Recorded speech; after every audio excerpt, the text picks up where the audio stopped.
하나님 말씀 보시겠습니다. 하나님 말씀은 창세기 26장 1절에서 35절까지 말씀입니다. 우리가 함께 은혜 나눌 말씀은 창세기 26장 1절에서 35절까지 말씀.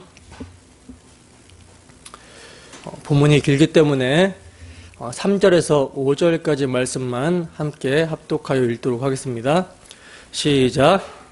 이 땅에 거류하면 내가 너와 함께 있어 내게 복을 주고 내가 이 모든 땅을 너와 내 자손에게 주리라. 내가 내 아버지 아브라함에게 맹세한 것을 이루어 내 자손을 하늘의 별과 같이 번성하게 하며 이 모든 땅을 내 자손에게 주리니 내 자손으로 말미암아 천하 만민이 복을 받으리라. 이는 아브라함이 내 말을 순종하고 내 명령과 내 계명과 내 율례와 내 법도를 지켰음이라 하시니라. 아멘. 언약의 상속자가 받게 되는 복, 언약의 상속자가 받게 되는 복이라는 제목으로 하나님 말씀 증거하도록 하겠습니다. 창세기 26장 오늘 본문은요, 이삭의 단독적인 이야기가 기록되어 있는 장입니다. 우리는 그동안 아브라함의 내러티브를 통해서 자기 백성을 찾아와 부르시고 또 부르신 그 자기 백성에게 당신의 언약을 세워주시며 그 언약을 믿을 수 있도록 인도하시는 언약에 전능하시고 언약에 신실하신 하나님의 열심에 대해서 살펴봤었는데 이제 그 아브라함은 사명을 다하고 구속사 무대에서 퇴장을 했고요. 오늘은 이제 하나님께서 아브라함의 언약을 이어받은 이삭을 통해서 오늘 우리에게 교회에게 하시고자 하는 말씀이 무엇인지를 살펴보고자 할 텐데, 여러분들이 오늘 본문 창세기 26장을 읽어 오셨다면 이게 지금 이삭의 삶인지 아니면 아브라함의 이야기가 반복되고 있는지 분간하기가 어려울 정도로 이삭이 아버지 아브라함의 삶을 그대로 똑같이 답습하고 있는 모습을 보게 되셨을 거예요. 사실 좀 이해가 안 되죠. 왜냐하면 아브라함 같은 경우는요, 어떤 집안에서 부름을 받았습니까?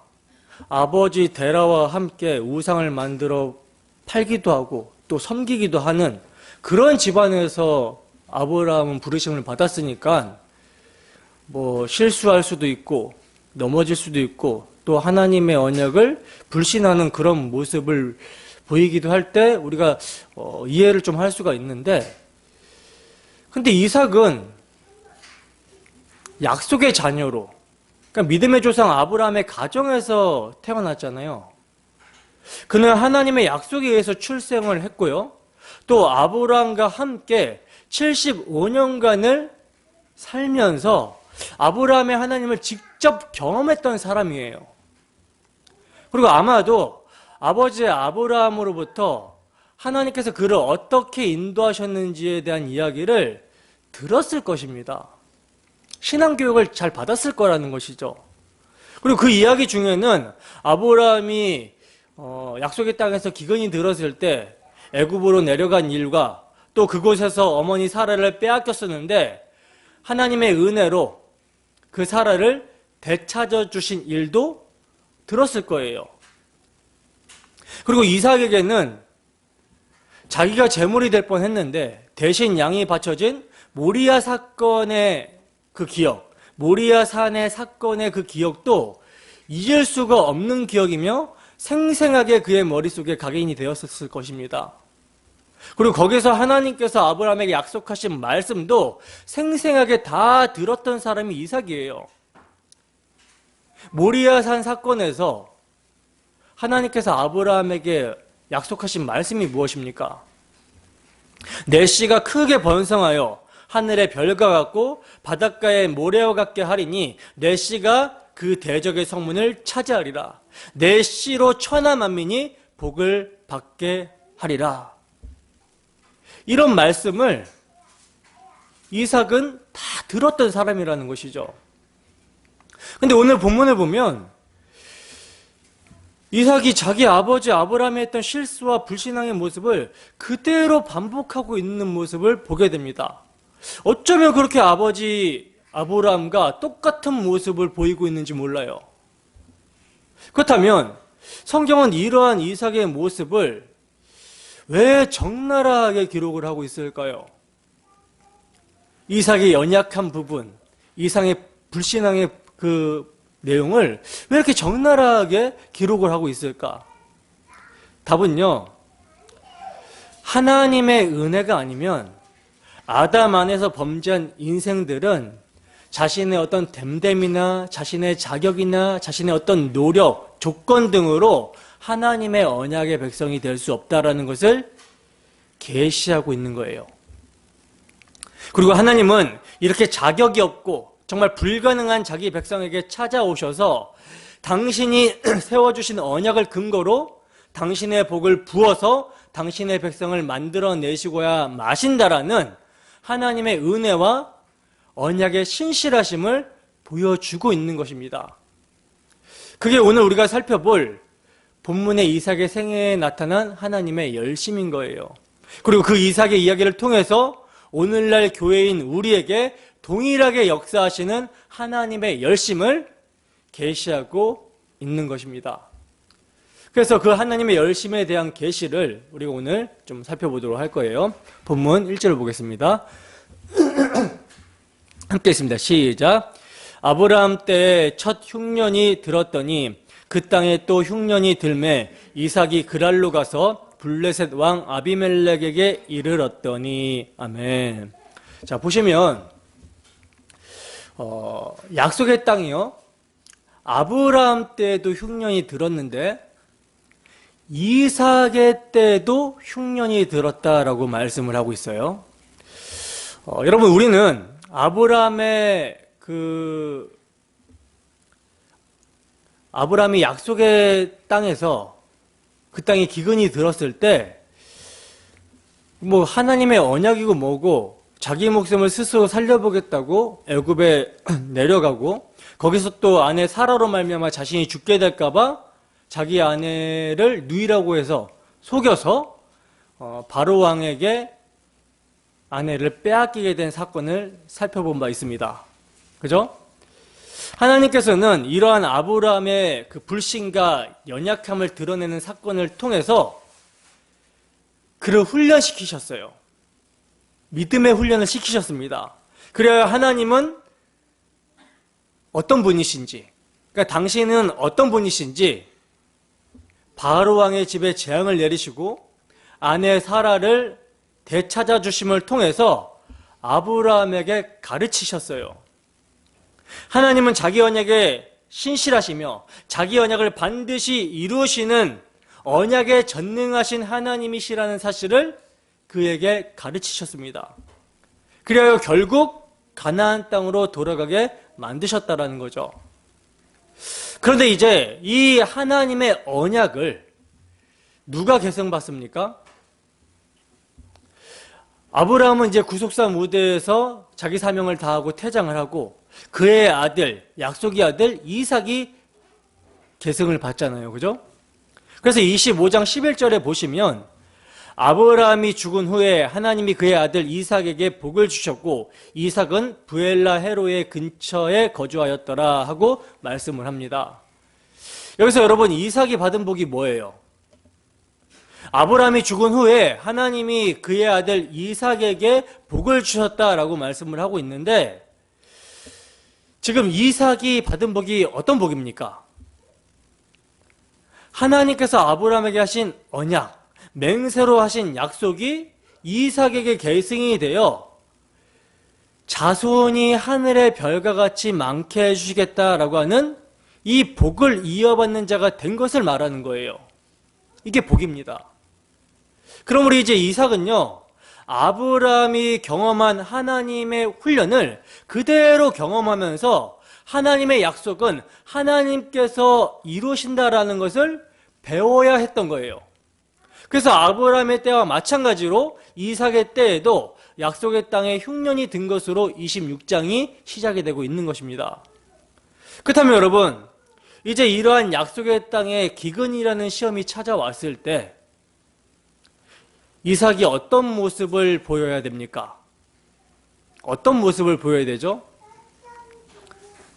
그는 아브라함으로부터 언약을 계승받은 자로서 언약을 세워주신 하나님을 믿고 의지하여 약속의 땅에 머물러 있어야 했던 것이죠. 그런데 그는 약속의 땅에 기근이 들자마자, 흉년이 임하자마자 어떻게 합니까? 어떤 모습을 보이고 있어요? 하나님의 언약, 하나님의 약속은 내팽겨 쳐버리고 살기 위해서 어디로 내려가요? 그랄 땅, 블레셋 땅, 그랄로 내려갑니다. 여러분, 이삭이 그랄로 내려가는 것이 어려울 것이 없었던 이유가요, 아버지 아브라함의 때에 그랄 왕 아비멜렉과 언약을 해서 좋은 관계를 맺고 있었기 때문이에요. 창세기 20장 15절 한번 볼까요? 함께 읽습니다. 시작. 아브라함에게 이르되 내 땅이 내 앞에 있으니 내가 보기에 좋은 데로 거주하라 하고. 아멘. 창세기 21장 22절과 27절 말씀도 봅니다. 함께 읽습니다. 시작. 그때 아비멜렉과 그 군대 장관 비골이 아브라함에게 말하여 이르되 내가 무슨 일을 하든지 하나님이 너와 함께 계시도다. 아브라함이 양과 소를 가져다가 아비멜렉에게 주고 두 사람이 서로 언약을 세우니라. 아멘. 자, 여기 보시면 여러분, 지금 아브라함이 만난 아비멜렉과 나중에 이삭이 만나게 되는 아비멜렉, 이 둘은요 동일 인물이 아니에요.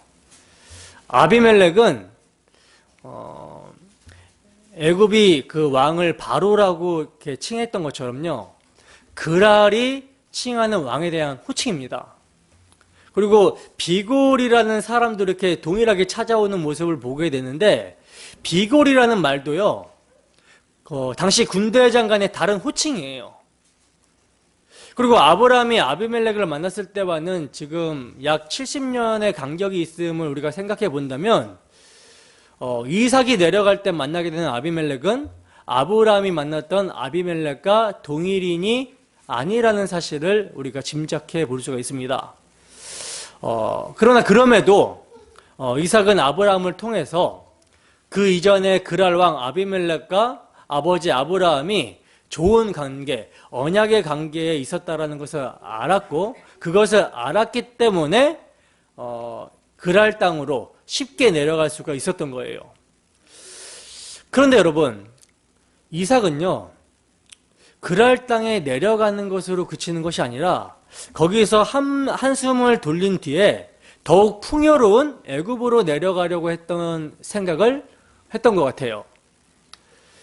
그랄은 여러분 블레셋 땅 안의 지명이거든요. 그러니까 넓게는 가나안 땅에 있는 곳이에요. 그러나 애굽은 전혀 다른 곳이죠.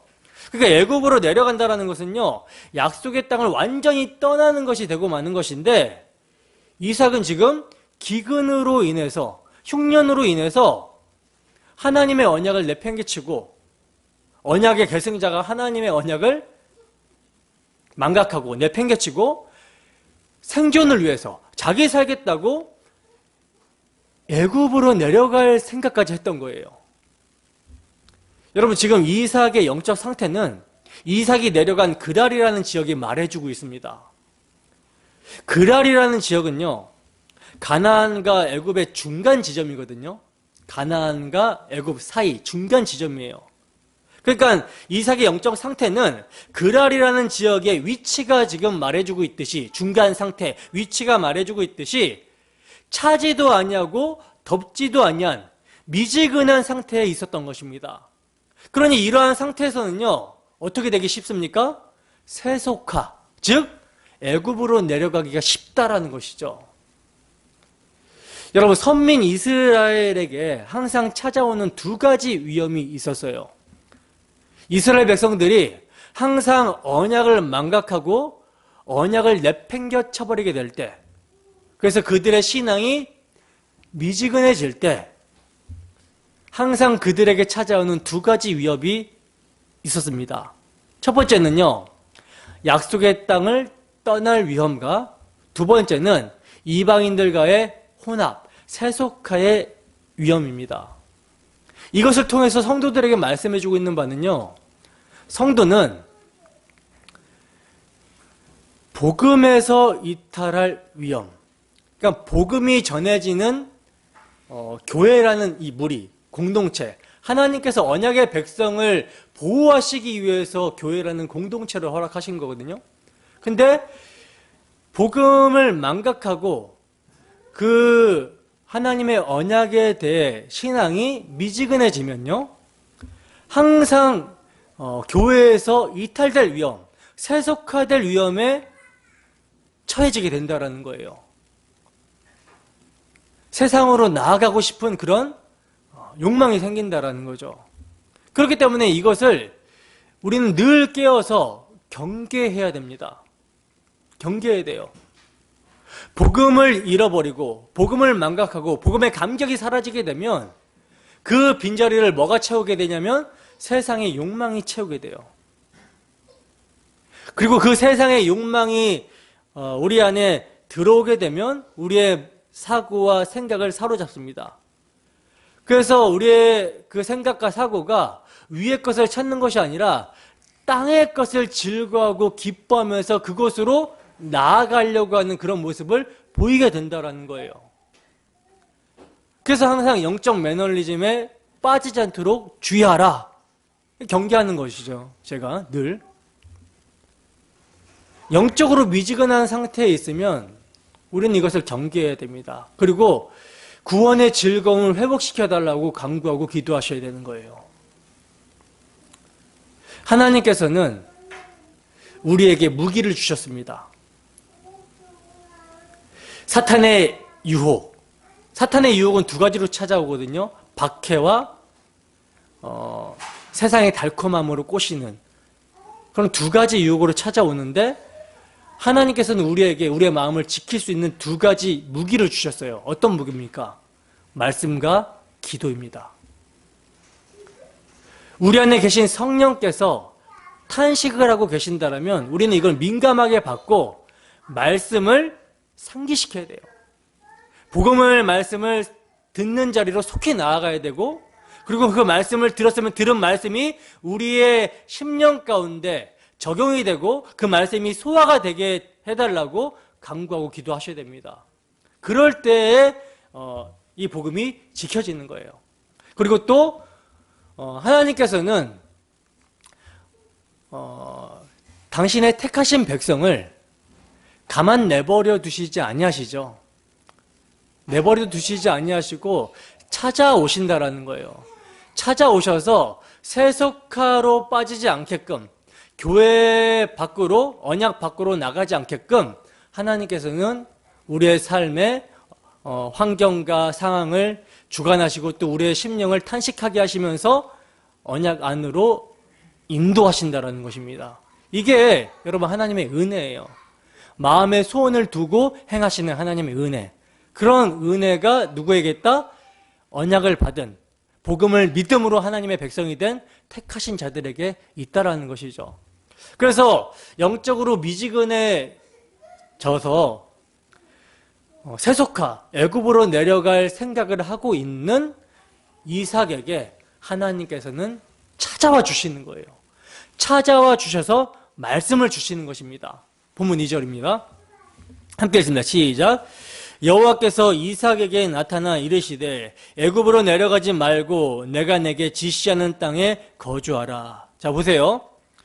여러분, 하나님께서 그랄로 내려간 이삭에게 나타나셔서 지금 애굽으로 내려가지 못하게 막아주고 있는 모습을 보게 되죠. 이것은요, 여러분, 이삭에게 어떤 자격이 있어서가 아니에요. 자격이 있어서가 아닙니다. 이삭은요, 약속의 땅에 기근이 들자마자 하나님의 언약이고 뭐고 자기 살겠다고, 자기 생존을 위해서 약속의 땅을 떠나서 그랄 땅에 내려왔고 여차하면 애굽으로 내려갈 생각까지 하고 있습니다. 그런 이삭이에요. 근데 그를 하나님께서 막으셔서 애굽으로 내려가지 못하게 하셨다라는 것은요, 그가 아브라함의 언약을 이어받은 언약의 계승자이기 때문에 하나님이 당신의 언약을 위해 주권적으로 개입을 하신 것입니다. 우리도 마찬가지입니다. 우리도 언약의 계승자잖아요. 하나님의 언약, 은혜의 복음을 믿음으로 구원을 받은 택하신 백성이기 때문에 하나님께서 우리의 세속화를 다시 애굽으로 돌아가는 옛사람의 그 구습에 따르는 모습으로 돌아가는 이것을 허락하지 아니하신다는 거예요. 그래서 우리의 삶을 어디로 인도하시냐면 다시 복음 앞으로, 다시 말씀 앞으로 이렇게 인도를 하신다라는 것이죠. 이게 여러분 참으로 은혜인 것입니다. 자, 그렇게 이삭의 애굽행을 막으신 하나님께서는 이삭에게 말씀을 하시는데 뭐라고 말씀하시냐면 내가 내게 지시하는 땅, 약속의 땅에 거주하라고 말씀하시면서 아브라함에게 세워주신 언약을 다시 상기시키며 계승시켜 주십니다.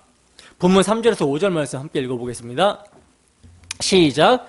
이 땅에 거류하면 내가 너와 함께 있어 내게 복을 주고 내가 이 모든 땅을 너와 내 자손에게 주리라. 내가 내 아버지 아브라함에게 맹세한 것을 이루어 내 자손을 하늘의 별과 같이 번성하게 하며 이 모든 땅을 내 자손에게 주리니 내 자손으로 말미암아 천하 만민이 복을 받으리라. 이는 아브라함이 내 말을 순종하고 내 명령과 내 계명과 내 율례와 내 법도를 지켰음이라 하시니라. 아멘. 자, 하나님께서 신앙이 미지근해진 이삭에게 언약을 상기시켜 주시는데 그 언약의 내용은 변함이 없어요. 그죠? 어떤 것입니까? 땅과 자손과 복입니다. 땅과 자손과 복. 이 언약은 하나님의 주권적인 언약이기 때문에 여기서도 내가 하리라 하는 구조로 되어 있는 것을 보게 되죠. 하나님께서는요, 이삭에게 약속의 땅에 거하면 내가 너와 함께 있어 복을 주고, 복이 뭐예요? 하나님이 함께 하시는 것이 복이죠. 복을 주고 약속의 땅을 너와 내 자손에게 줄 것을 말씀하시면서 아브라함에게 맹세로 약속하신 것을 이루어 내 자손을 하늘의 별과 같이 번성하게 하며 이 모든 땅을 내 자손에게 주리니 내 자손으로 말미암아 천하 만민이 복을 받으리라 하고 말씀을 하시는데 그 이유를요, 이삭에게 이렇게 해주시는 이유를 아브라함이 내 말을 순종하고 내 명령과 내 계명과 내 율례와 내 법도를 지켰기 때문이다라고 말씀을 하고 있어요. 여러분, 아브라함이 지금 이삭에게 말씀하시는 하나님의 말씀을 들었으면 어떤 반응을 보였을까요?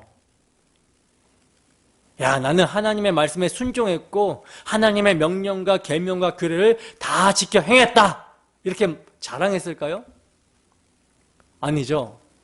아브라함은요, 만약 이 말씀을 들었다면 내가 언제 하나님의 말씀에 순종했습니까? 라고 하면서 부끄러워했을 것입니다.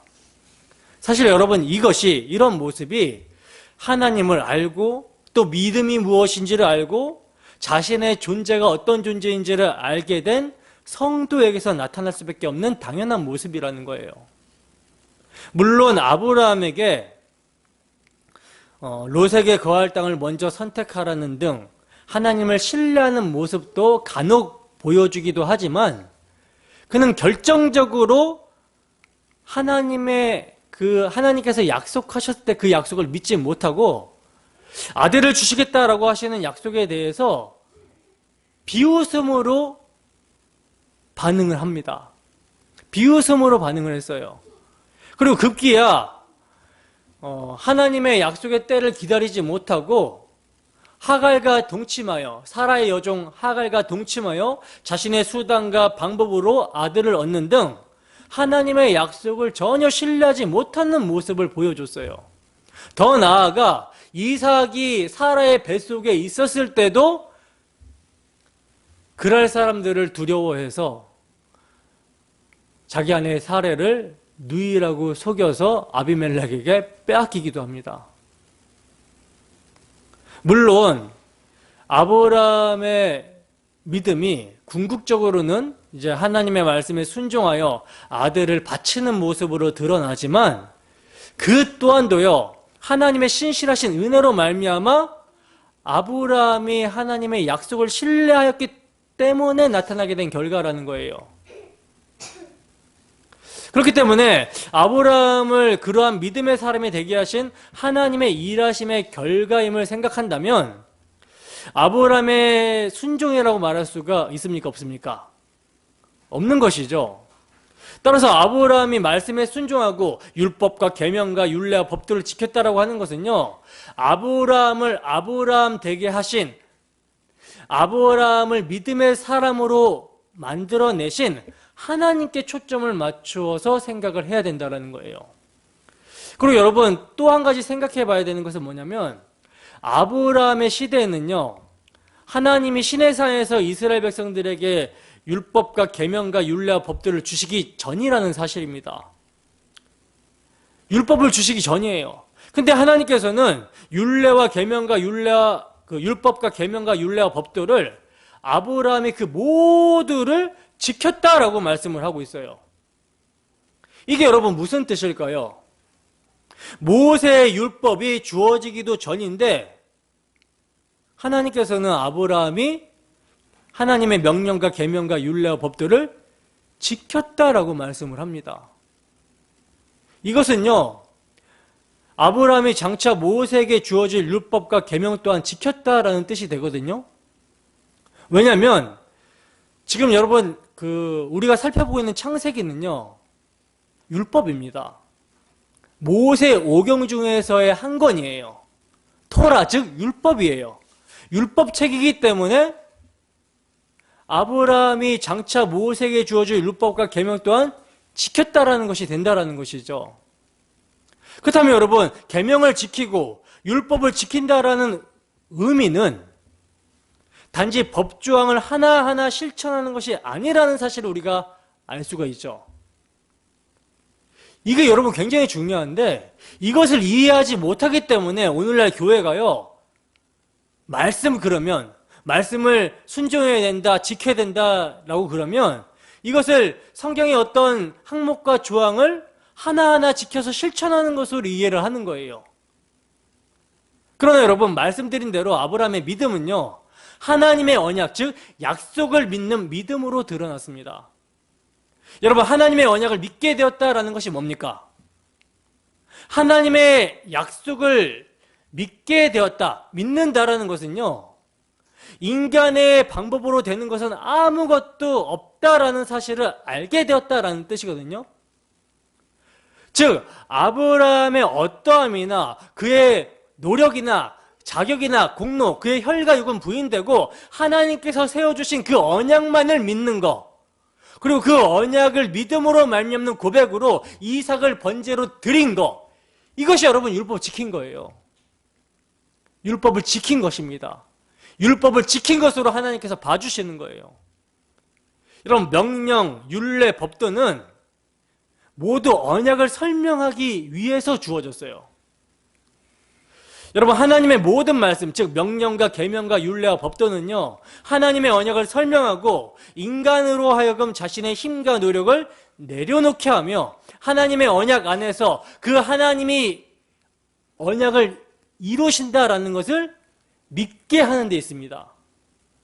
그래서 아브라함이 하나님을 믿는 믿음이 그에게 의가 되었다라고 말씀을 하고 있는 것이고, 그 믿음이 모리아산에서 아들 이삭을 제물로 드림을 통하여 확증이 된 거예요.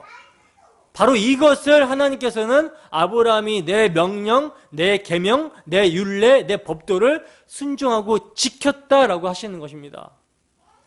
그리고 이로 말미암아 아브라함의 언약의 계승자인 이삭에게도 하나님이 언약을 이루어 주시겠다라고 말씀을 하시는 거예요.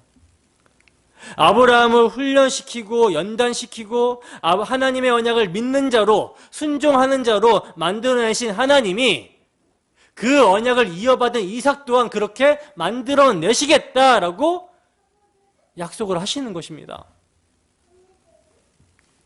여러분, 아브라함에게 약속했던 하나님의 언약은요, 이스마엘에게 계승되지 않았어요.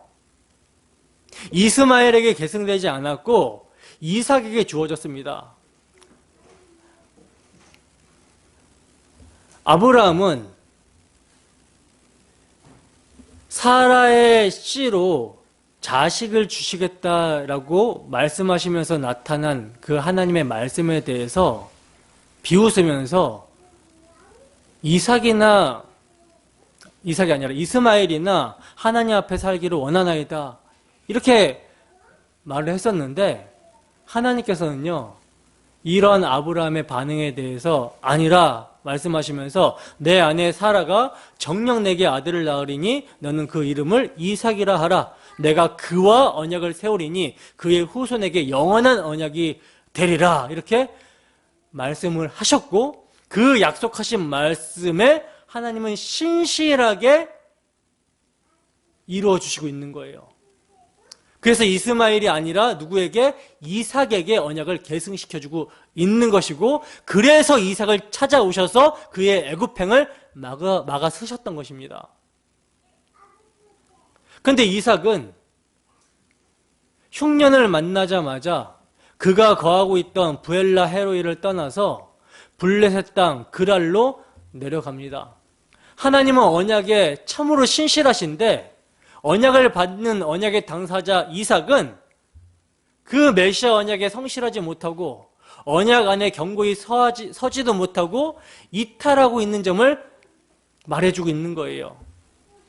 그러나 하나님께서는 그렇게 언약에 불성실한 이삭을 찾아오셔서 애굽은 물론이고 그랄에서도 떠나서 내가 지시한 한 땅, 약속의 땅, 가나안 땅으로 다시 올라가라, 돌아가라 말씀을 하시고 있는 거예요. 다르게 말씀드리면 이삭아, 나와 언약으로 교제했던 그 관계로 다시 돌아오라, 이렇게 말씀을 하시는 것입니다. 근데 여러분, 이런 하나님의 말씀을 들은 이삭이요, 6절을 보시면 뭐라고 말씀하고 있습니까? 이삭이 그랄에 거주하였더니 라고 말씀을 합니다. 그러니까 이삭이 하나님께서 애굽에 내려가지 말라 하신 대로 애굽으로 내려가지는 않았으나, 그렇다고 해서 내가 내게 지시할 땅으로 가라, 그 땅에 거하라 하신 가나안 땅에는 올라가지 않았다라는 거예요. 그러니까 올라가지도 않고 내려가지도 않고 어디에 있어요? 어중간한 상태에 있었다라는 거죠. 제가 앞에서 언급한 대로 그랄은 지정학적으로 가나안과 애굽의 중간 지점인데, 지금 이삭은 차지도 않고 덥지도 않은 그러한 영적 상태, 미지근한 상태에 계속 머물러 있었다라는 것입니다. 그래서 8절을 보시면 이삭이 그 땅에 오래 머물렀다라고 말씀하고 있는 모습을 보게 되죠. 그죠? 즉 미지근한 상태로 오래 머물렀다라는 거예요. 여러분, 엘리야 선지자는요, 하나님을 섬긴다고 하면서 바알과 아세라 우상도 함께 섬기고 있는 이스라엘 백성들에게 이렇게 외쳤습니다. 너희가 어느 때까지 둘 사이에서 머뭇머뭇하려느냐? 여호와가 만일 하나님이면 그를 따르고 바알이 만일 하나님이면 그를 따를지니라. 이렇게 외쳤어요. 그랬더니 그 말을 들은 이스라엘 백성들이 어떤 반응을 보입니까? 어떤 반응을 보이죠?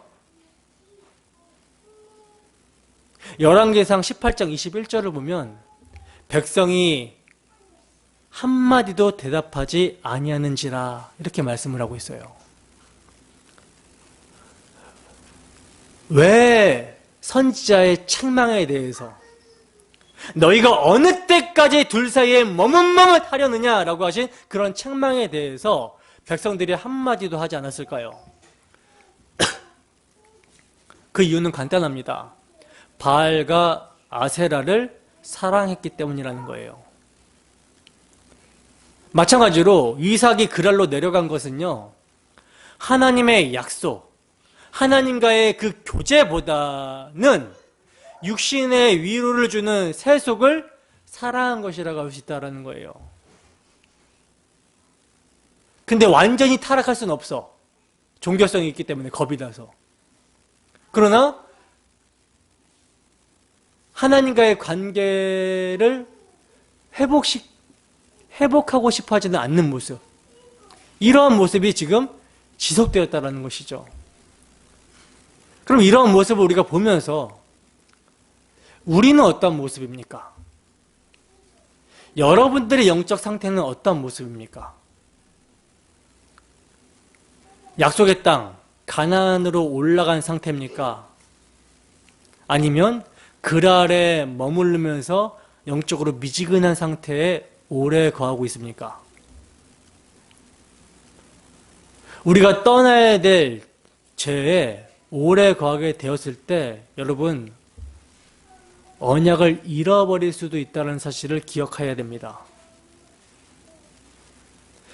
여러분 떠나야 될 곳에 오래 거주하게 된 이삭은요 언약을 잃어버릴 뻔했어요.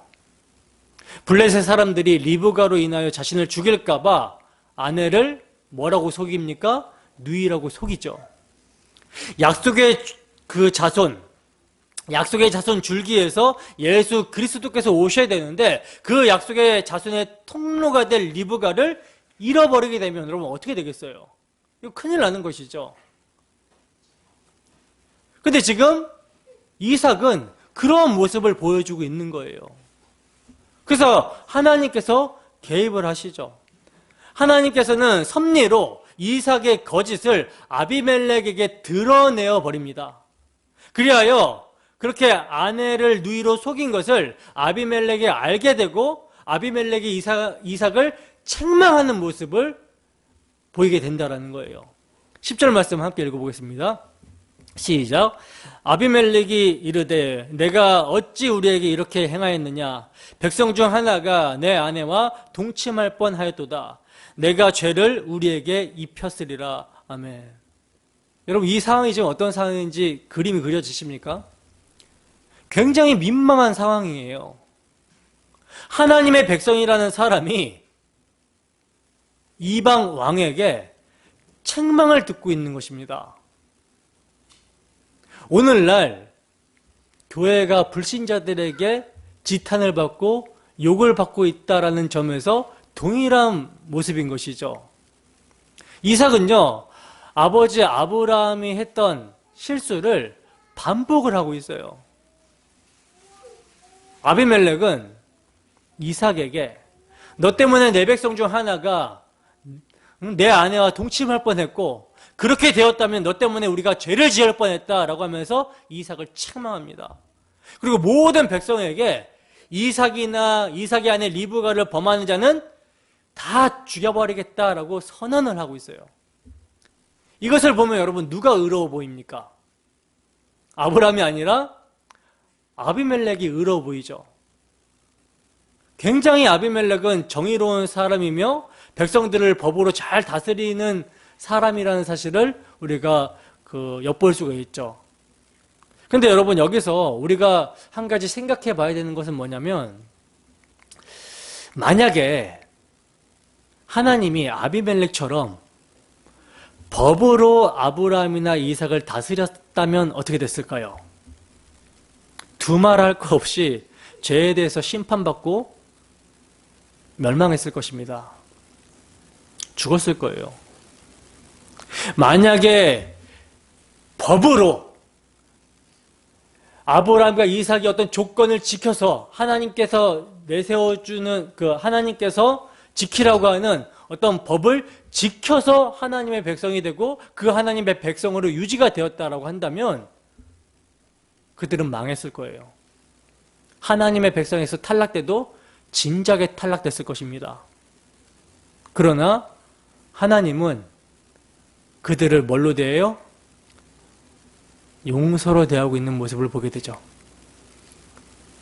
실수하고 연약한 모습이 보이고 넘어질 때, 불신앙의 모습을 보이게 될 때, 그래서 세상에게 책망을 당하는 모습을 보이게 될 때도 하나님은 용서로 대하고 있는 모습을 보게 됩니다.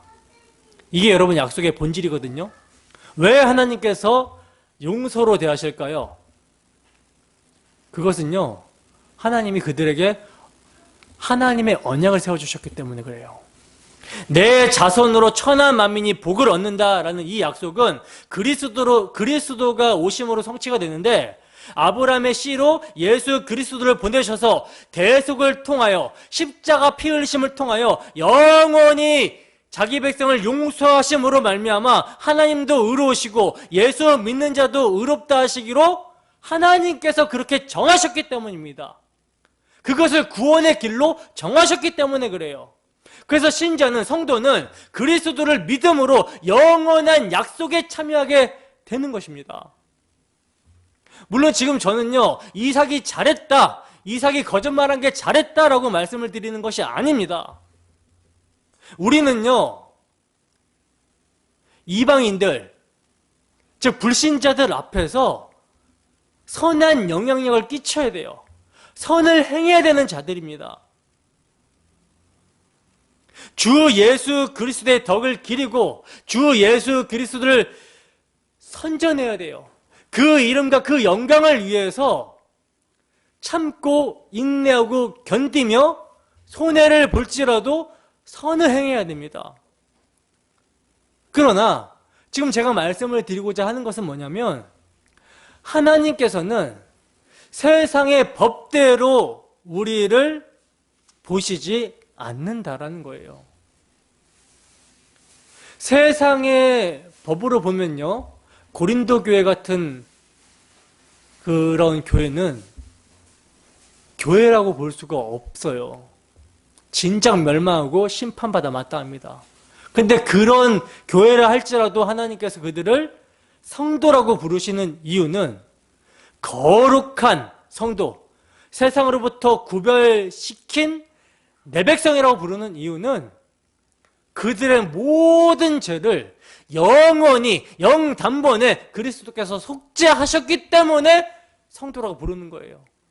그래서 그들의 어떠함을 보지 아니하시고 성도라고 하시는 것이며, 그리고 이 복음을, 이 언약을 근거로 해서 그들을 책망하는 것입니다. 너희가 하나님의 이런 엄청난 은혜를 받았음에도 불구하고 이렇게 살면 되겠느냐, 책망하시는 거예요. 때문에 여러분, 우리가 넘어지게 될 때, 실수하게 될 때, 하나님께서는 세상의 법대로 우리를 책망하시는 것이 아니라 복음의 말씀을 상기시켜 주시면서 그 복음의 말씀을 근거로 해서 책망하십니다. 복음에 나타난 하나님의 사랑이 얼마나 엄청난지를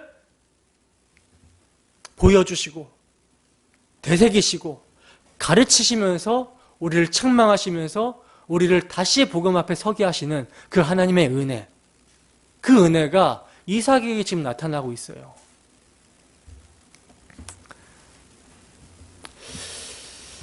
그렇기 때문에 여러분, 성도가 항상 복음을 망각하게 되면 성도의 마음이 식습니다. 뜨뜻 미지근해지고, 그렇게 미지근해지면 세속화가 되며, 세속화가 되게 되면 윤리와 도덕은 당연히 상실이 되고, 그래서 세상에게 욕을 먹는 지경까지 이르게 된다는 거예요. 때문에 항상 우리는 우리의 마음을 점검하고 깨어서 복음의 말씀으로 돌이켜야 됩니다. 자, 12절 보겠습니다. 함께 읽습니다. 시작. 이삭이 그 땅에서 농사하여 그 해에 100배나 얻었고 여호와께서 복을 주심으로 그 사람이 창대하고 왕성하여 마침내 거부가 되어. 아멘. 자, 보시면 그랄 땅에서 이삭이 지금 농사를 졌는데 그 해에 100배나 얻었고 여호와께서 복을 주심으로 창대하고 왕성하여 마침내 거부가 되었다라고 말씀을 하고 있어요. 근데 여러분, 하나님이 이삭에게 복을 주신 일은요, 뭔가 좀 정상적인 것으로 보이지 않죠. 그렇지 않습니까? 왜냐하면 복을 받았다면 우리의 생각에는 항상 복을 받을 만한 어떤 행위가 있어야 된다는 것이 전제가 되기 때문에, 그것이 일반적인 생각이기 때문에 그런 생각을 하게 됩니다. 그래서 이삭에게는 복을 받을 만한 그런 어떤 모습이 지금 찾아볼 수가 없어요. 오히려 이삭의 행위만 놓고 본다면 복이 아니라 책망을 받아야 되는 모습입니다. 아니, 약속의 땅에서 떠난 믿음 없는 모습과 자기 아내를 누이라고 거짓말하는 것을 보면요, 하나님께 책망을 받아 마땅한 모습인데, 지금 성경은 오히려 여호와께 복을 받아서 이삭이 거부가 되었다라고 말씀하고 있다는 거예요. 이러한 모습은요, 행위주의에 입각해서 인과응보의 시각이 있는 우리에게는요, 해석이 굉장히 어렵게 느껴집니다. 그러나 거듭난 이성, 믿음의 관점에서, 하나님의 언약의 관점에서 보게 되면 너무나 쉽게 해석이 되어진다라는 거예요. 여러분, 하나님께서는요, 이삭이 죄를 짓기 전에 우선적으로 뭘 주셨어요? 복을 주셨습니다. 복을 주셨고 약속을 해주셨어요. 창세기 25장 11절을 다시 보시면, 아브라함이 죽은 후에 하나님이 그의 아들 이삭에게 복을 주셨고 이삭은 부엘라헤로이 근처에 거주하였더라 하고 말씀합니다. 여기서 여러분, 하나님께서 주시는 복은 이삭의 어떤 행위에 따라서 달라지는 복이 아니라는 사실이에요. 아브라함이 죽은 후에 이삭이 복을 받습니다. 그 복은 아브라함의 언약의 계승자로서 아브라함의 복이 이삭에게로 계승된 것을 의미하는 것이기 때문에, 이것은 아브라함의 행위와 관계없이 그 행위에 따라서 달라지는 복이 아니라는 사실이에요. 오늘 본문 3절에 보시면 가나안 땅에 거류하면 복을 주시겠다라고 말씀을 하셨는데, 이건요, 이삭이 그랄에서 가나안 땅으로 올라가지 않더라도 하나님께서 반드시 그를 올라가게 하여서 그 땅에서 복을 주시겠다라는 말씀입니다.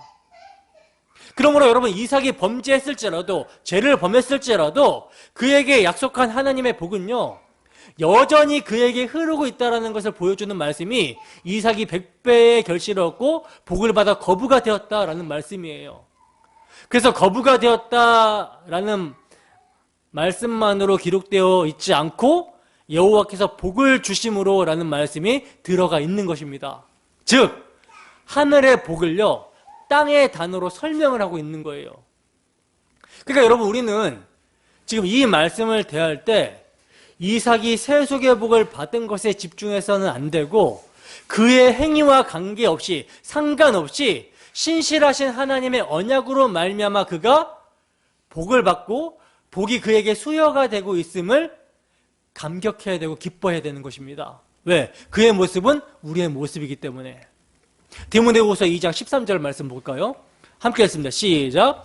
우리는 미쁨이 없을지라도 주는 항상 미쁘시니 자기를 부인하실 수 없으시리라. 아멘.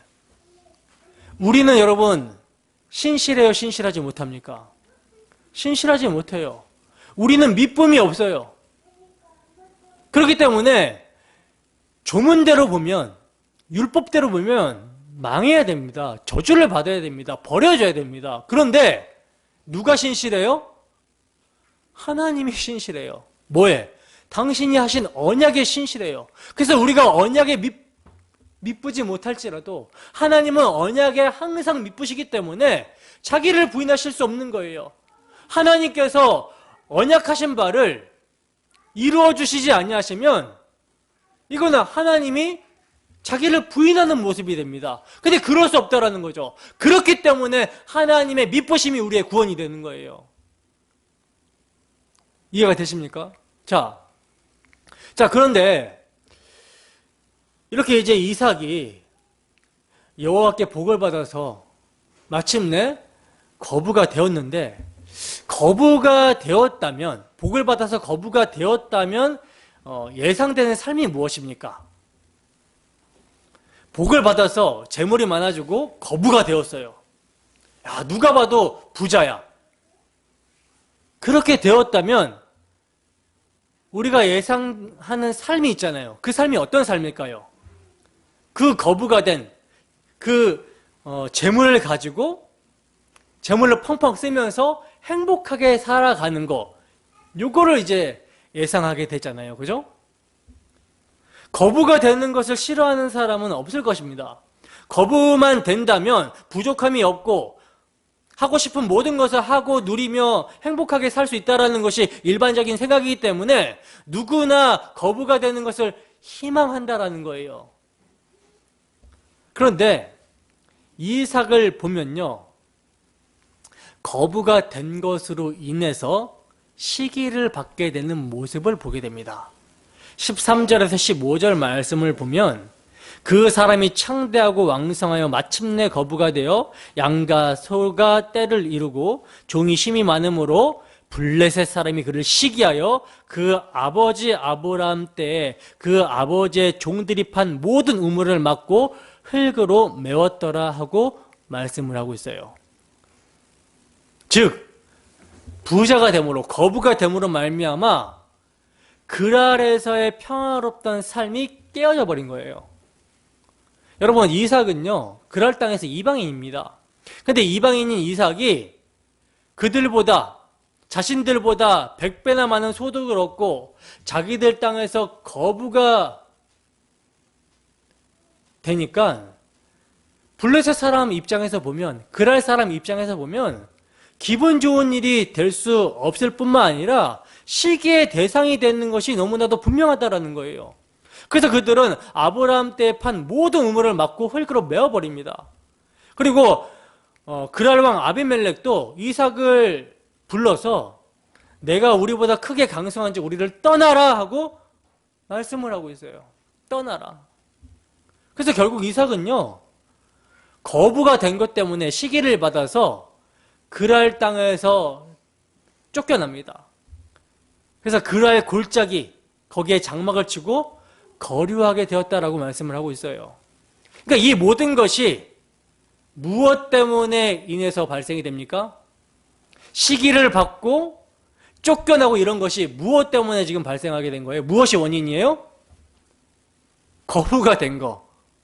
하나님께 복을 받고 거부가 된 것이 원인이 되어서 시기를 받고 쫓겨나게 되는 거예요. 신약의 성도들에게 영적으로 적용을 하면 어떤 거겠습니까? 하나님으로부터 복을 받고 예수 그리스도를 믿게 되면 그 예수 그리스도를 믿는 믿음의 의로 말미암아 핍박을 받게 되는 거. 근데 의를 위해 핍박받는 것이 성경에 뭐라고 그래요? 복이라 그러죠. 왜 이게 복이 됩니까? 천국이 저희 것이며. 세상에게는 핍박받지만 하나님과의 그 화목을 누리게 되기 때문에 이것을 복이라고 하는 거예요. 그래서 이삭도 결국은 하나님과 함께하는 그 복을 누리는 것으로 이끌림을 받게 됩니다. 자, 이삭은 그랄 골짜기로 쫓겨나서 장막을 치고 거류하면서 아브라함 때 팠던 우물을 다시 파게 돼요. 이삭의 종들이 우물을 이제 파게 되자 거기서 물이 막 쏟아져 나오는데, 근데 또 여기서 그랄의 목자들이 와서는 뭐라고 합니까? 이 물은 우리의 거다, 우리의 것이다 라고 하면서 다투게 되죠. 그래서 이삭은요, 그 다툼으로 말미암아 우물의 이름을 에색, 다툼이라고 짓고 그랄 목자들에게 줘버리고 다시 다른 우물을 팠는데, 그랄 목자들이 또 찾아와서는 그것을 자기 것이라고 우김으로 그 이름을 신나라고 합니다. 이건 이제 대적함이라는 뜻이거든요. 그리고 이삭이 거기서 또 옮겨서 다른 우물을 팠더니 이제 거기서는 그랄 목자들이 다투지 아니하므로 이름을 르호봇, 장막이 넓다라고 하여 이제는 여호와께서 우리를 위하여 넓게 하셨으니 이 땅에서 우리가 번성하리로다라고 말씀을 하고 있어요. 여러분, 이삭이 무엇을 지금 경험을 합니까? 하나님이 세워주신 메시아 언약, 하나님이 세워주신 조건 없는 언약으로 말미암아 여호와께서 대적들 가운데 다툼이 그치게 하시고 은혜를 베풀어 주심을 지금 경험을 하고 있죠. 그리고 이렇게 치이고 다투는 삶 속에서 이삭은 공고해집니다. 공고해졌던 이삭은 하나님의 은혜를 경험한 후에 지금껏 자신이 하나님을 떠나 이곳에서 얼마나 어리석은 삶을 살고 있었는지를 깨닫게 된 것으로 여겨집니다. 왜냐하면 그 이유가 이제 그가 다시 브엘세바로 올라가는 모습을 통해서 볼 수 있다는 거예요. 여기서 여러분 하나님의 은혜가 무엇인지가 발견이 되는 것이죠. 하나님께서는요, 이삭을 약속의 땅으로 인도하셔서 아브라함의 복, 언약이 흘러가도록 그를 치열한 다툼 속에서 가난한 심령으로 만들어 가신 거예요. 그래서 그에게 복을 주어 거부가 된 것으로 인해서 쫓겨났던 곳에서도 우물을 파니까 다툼이 일어나고 또 우물을 파니까 다툼이 일어나고, 그래서 그러한 심령의 공고함과 가난함으로 자신의 죄를 깨닫고 다시 어디로 올라갑니까? 브엘세바로 점점 올라가서 그 브엘세바와 가까워져 가고 있는 것을 보게 된다는 것이죠. 본문 23절에서 24절 말씀 함께 읽습니다. 시작. 이삭이 거기서부터 브엘세바로 올라갔더니 그 밤에 여호와께서 그에게 나타나 이르시되 나는 내 아버지 아브라함의 하나님이니 두려워하지 말라. 내 종 아브라함을 위하여 내가 너와 함께 있어 내게 복을 주어 내 자손이 번성하게 하리라 하신지라. 아멘. 자, 보시면 그랄로 내려갔던 이삭이 이제 어디로 올라갔다 그래요? 브엘세바로 올라갔다라고 말씀을 하고 있죠. 그리고 그랄을 떠나 브엘세바로 올라오자마자 그 밤에 누가 나타나십니까? 여호와께서 그에게 나타나셔서 이르시되 하고 비로소 하나님께서 말씀을 하십니다. 그리고 몇 년 전에 계승시켜 주셨던 메시아 언약을 다시 그에게 말씀하시면서 세워주고 있는 거예요. 여러분, 그랄과 브엘세바의 차이가 무엇인지를 아시겠습니까? 이삭이 그랄에 거하는 동안에는요, 물질의 복을 주셔서 창대하게 하시고 거부가 되게 하셨으나 그것은 궁극적으로 복이 아니었던 것이 뭐냐면 그것으로 말미암아 불안과 분쟁의 연속이었어요. 그곳에서는 하나님 자신의 나타내심, 임재는 맛보지 못했던 것입니다. 다시 여러분 강조하여 말씀드리지만 이삭이 그랄을 떠나 브엘세바로 올라오자마자 그 밤에 여호와께서 그에게 나타나셨다라는 점이에요. 여호와께서 아브라함에게 나타나시자 여호와께서 이삭에게 임재하시자 이삭이요 영적인 진보를 보입니다.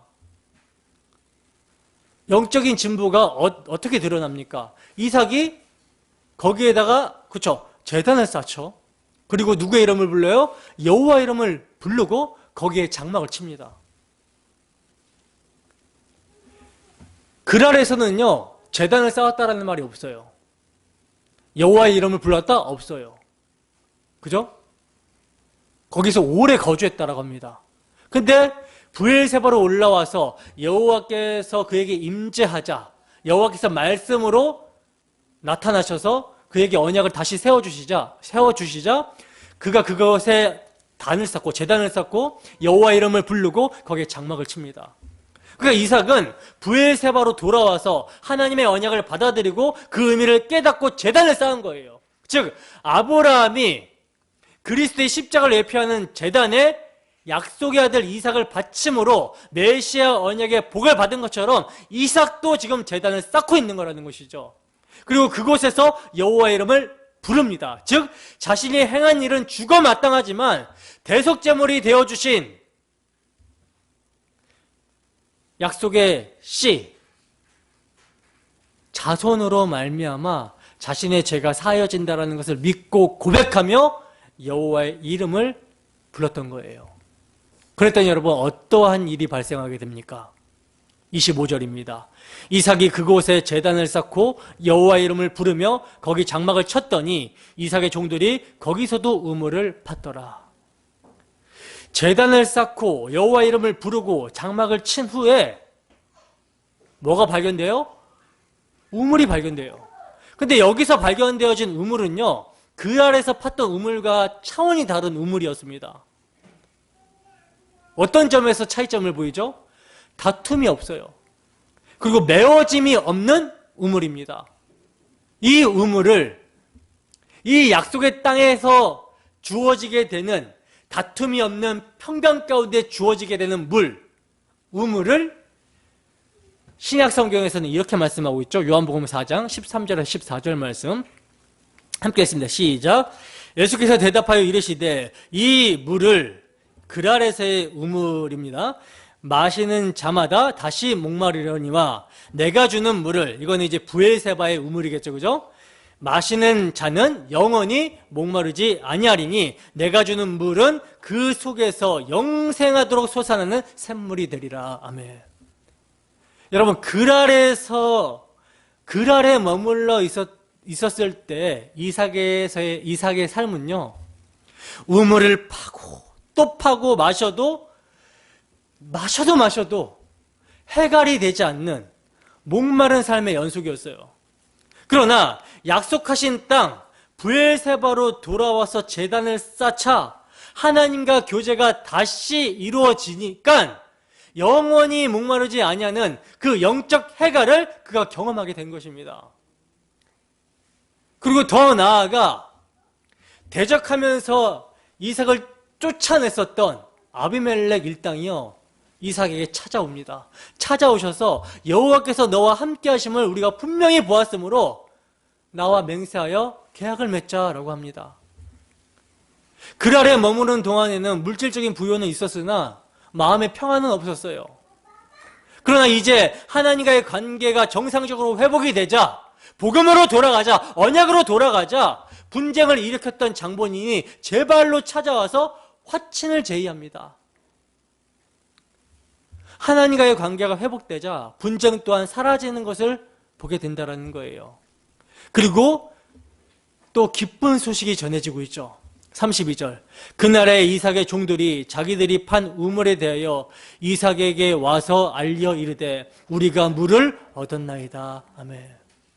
고대 사회에서 여러분, 물은요 생명만큼이나 소중한 것인데 브엘세바로 올라온 후에 제단을 쌓으니까 물이 막 여기저기서 막 터져 나오는 거예요. 여러분, 우리에게도 이러한 생수가 흘러나오고 있다라는 것을 아십니까? 계시록 21장 6절입니다. 함께 했습니다. 시작. 또 내게 말씀하시되 이루었도다. 나는 알파와 오메가요 처음과 마지막이라. 내가 생명수 샘물을 목마른 자에게 값없이 주리니. 아멘. 우리에게 뭐가 주어지고 있어요? 처음과 마지막이신 분, 영원하신 분이 생명수 샘물을 목마른 자에게 값없이 주신다라고 그래요.